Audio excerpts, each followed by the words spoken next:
Good morning all of you.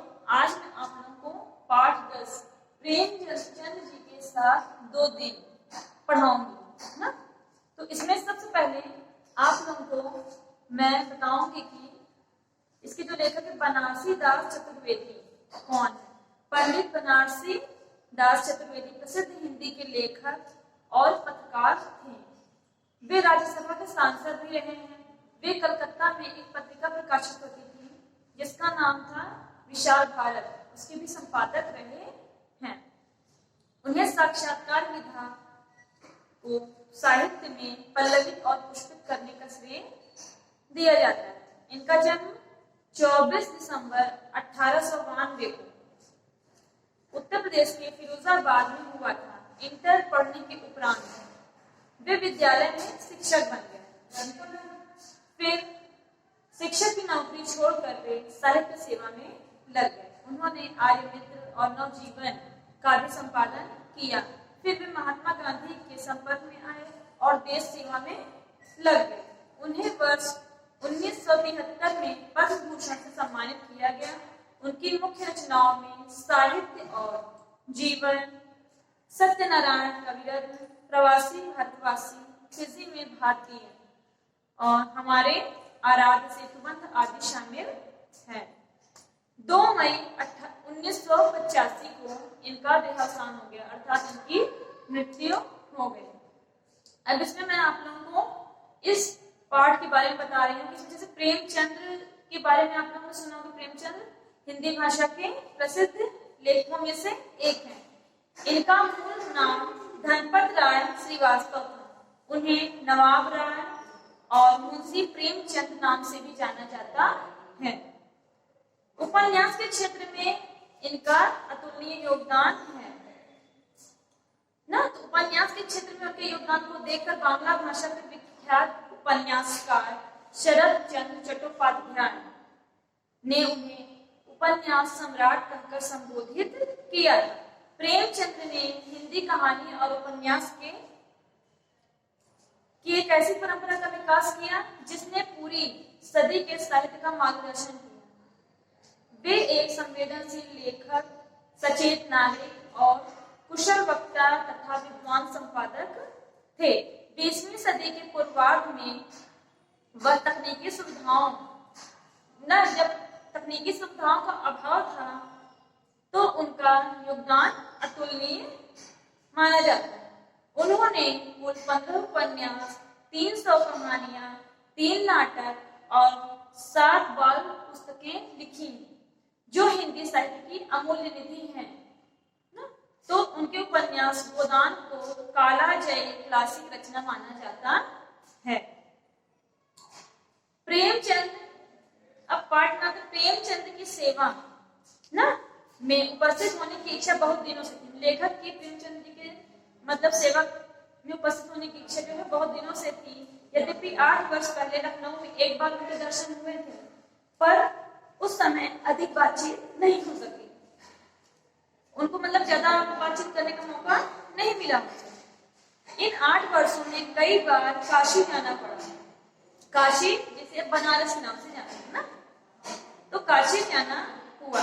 पर प्रेमचंद जी उन दिनों काशी में नहीं थे, इसलिए उनकी चिट्ठी मिलते ही मैंने बनारस कैंप का टिकट कटाया। लेकर बता रहे हैं ना, और इक्का लेकर बेनिया पार्क पहुंच गया। इक्का जिसको तांगा या घोड़ा गाड़ी कहते हैं। प्रेमचंद जी का मकान खुली जगह में सुंदर स्थान पर था और कलकत्ते का कोई भी हिंदी पत्रकार इस विषय में उनसे ईर्ष्या किए बिना नहीं रह सकता था। लखनऊ के 8 वर्ष पुराने प्रेमचंद जी और काशी के प्रेमचंद की रूपरेखा में कोई विशेष अंतर नहीं था ना, कि यहाँ से अगर स्थान परिवर्तन हो गया तो उनके ऊपर वहां का बहुत प्रभाव पड़ जाए ना। तो हाँ, मूछों के बाद 53% पक चुके थे। उम्र भी करीब तकरीबन इतनी ही थी उनकी। परमात्मा उन्हें शतायु करे, क्योंकि हिंदी वाले उन्हीं के बदौलत आज दूसरी भाषा वालों के सामने मूछों पर ताव दे सकते हैं ना, अर्थात शान दिखा सकते हैं। यद्यपि इस बात में संदेह है कि प्रेमचंद जी हिंदी भाषा भाषी जनता में उतने लोकप्रिय बन सकेंगे जितने कविवर मैथिली शरण गुप्त जी। पर प्रेम सिवा भारत की सीमा उल्लंघन करने की क्षमता रखने वाला कोई दूसरा हिंदी कलाकार इस समय हिंदी जगत में विद्यमान नहीं है। लोग इनको उपन्यास सम्राट कहते हैं। तो आप लोगों को मैंने बताया उपन्यास सम्राट किसने संबोधित किया था सबसे पहले? इसको बांग्ला भाषा के जो है उपन्यासकार थे विख्यात शरद चंद्र चट्टोपाध्याय जी, ना। कद के छोटे हैं, शरीर निर्बल सा है, चेहरा भी कोई प्रभावशाली नहीं। और श्रीमती शिवरानी देवी, उनकी श्रीमती शिवरानी देवी जी हमें क्षमा करें यदि हम कहें कि जिस समय ईश्वर के यहाँ शारीरिक सौंदर्य बढ़ रहा था उस समय प्रेमचंद्र जी कुछ पीछे खड़े थे ना, थोड़ा देर से पहुंचे थे। पर उनकी उन्मुक्त हंसी की ज्योति पर जो एक सीधे साधे सच्चे स्नेह में हृदय से निकल सकती है, कोई भी सहृदय सुकुमारी अर्थात कुमारी कन्या या किशोरी अपना जीवन न्यौछावर कर सकती है। प्रेमचंद्र जी ने बहुत कष्ट पाए हैं। ठीक, तो क्या हुआ कि अनेक मुसीबतों का सामना किया है, मतलब उन्होंने अपने जीवन में अनेक मुसीबतों अनेक कष्टों का सामना किया, पर उन्होंने अपने हृदय में कटुता को आने नहीं दिया। वे शुष्क बनियापन से कोसों दूर थे। बेनिया पार का तालाब भले सूख जाए, उनके हृदय का सरोवर से सहृदयता कदापि नहीं जा सकती। प्रेमचंद जी में सबसे बड़ा गुण यही है कि उन्हें धोखा दिया जा सकता था। जब इस चालाक साहित्य सागर में 20 आदमी ऐसे पाए जाते थे, वो लेखक बताते हैं कि जब इस साहित्य जगत में इतने मतलब 20 आदमी ऐसे पाए जाते थे जो दिन दहाड़े दूसरों को धोखा दिया करते हैं। प्रेमचंद जी की तरह के कुछ आदमियों का होना गनीमत है। उनमें दिखावटीपन नहीं था ना, तो उनमें दिखावट नहीं, अपना उनसे काफी दूर था, उनको अपना छू भी नहीं गया था। और भारत व्यापी कीर्ति उनकी सहज विनम्रता को उनसे छीन नहीं पाई। प्रेमचंद्र जी से अब की बार घंटों बातचीत हुई। एक दिन तो प्रातः काल 11 बजे से रात के 10 बजे तक, मतलब दूसरे दिन सवेरे से शाम तक, मतलब गप करते रहे, गपशप करते रहे, बातचीत करते रहे। गप लड़ाने में आनंद आना उनके लिए स्वाभाविक है।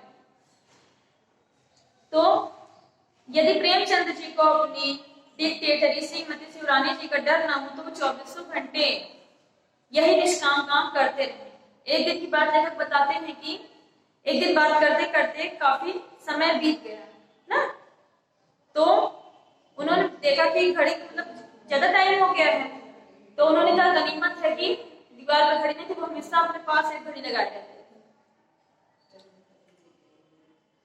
फिर क्या है,